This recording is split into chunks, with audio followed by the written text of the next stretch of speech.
আমি একজন IPS officer হতে চাই। ছায়া প্রকাশনী।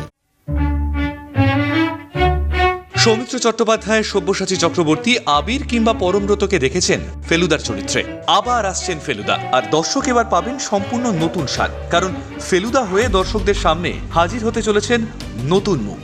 তিনি বাংলাদেশের অভিনেতা আহমেদ রুবেল।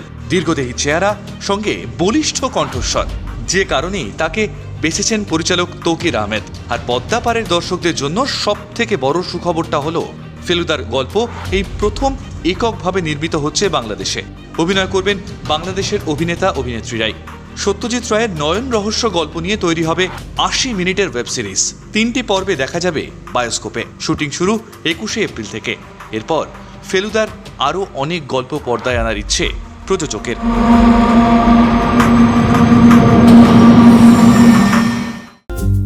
টলিপাড়ার লেটেস্ট নিউজ আর এক্সক্লুসিভ ভিডিওর সঙ্গে আপডেট থাকতে এখনই সাবস্ক্রাইব করুন আমাদের ইউটিউব চ্যানেল। বেল আইকনে ক্লিক করতে ভুলবেন না যেন।